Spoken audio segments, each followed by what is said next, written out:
You've heard Chronicles of Nigel, Part 1, where he was a young youth who joined the roads.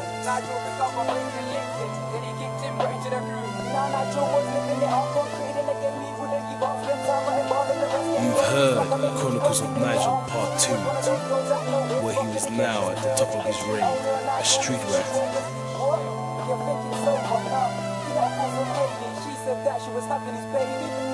This is now Chronicles of Nigel Part 3.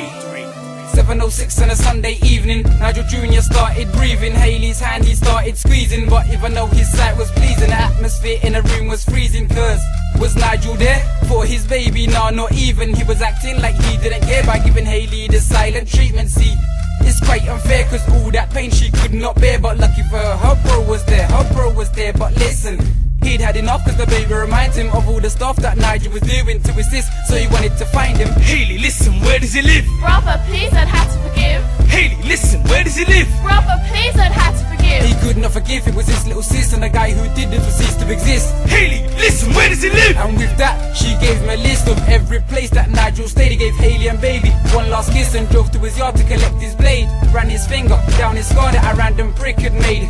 This angered him more as it finally reached Nigel's Clicks estate, and now he could let out his hate. Hey, where the fuck is that prick? Then he swung a hit, followed by a kick. We don't know where he is, we don't know where he is. But they let it slip that Nigel was no longer with the clique. He was doing his own thing elsewhere. I'll be there. And with that, he found the gun and took that, put it into his pocket, never looked back. He was out and about and scoping, hoping he'd find that prick and choke him, or shoot him, or poke him, whatever the weather he was joking. Cause now he stood in front, he saw his door, for sure.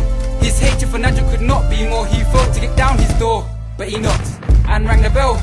Nigel got up to answer, and as he did, he heard a bang, which then made him burst out in laughter. Cause he thought he was one of his gang, playing a prank. Cause they knew him, but he saw a guy with a door once hanged with a facial scar. The guy ran to him, caught him by surprise, began to bruise him. See, Nigel put up a good fight, but the next thing he knew it was midnight, and his hands and feet were both tied. But unlucky for Hayley's big bro, the neighborhood knew something weren't right. Cause at these times he had hotlines, and Nigel wouldn't be inside. He'd both his cats and partners waiting, and soon they'd come up to his flat. But Nigel didn't wanna leave it at that, so he started to chat while untying himself, and told the guy all about himself to waste time. He brought up the past, how he was a kid that grew up too fast. I was once a good kid doing well, till hit a car with a brick and he fell. So you say there's a lot that I've been through, this is why my arms get tattooed. Hayley's brother stepped back, held his scar and screamed, Was that you? Halloween 10 o'clock near the block?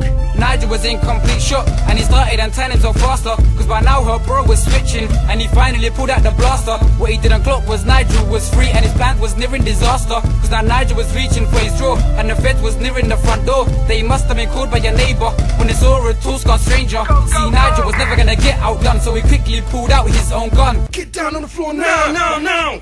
Now look what you've done. Come on then, you mugs. Let's fucking have it.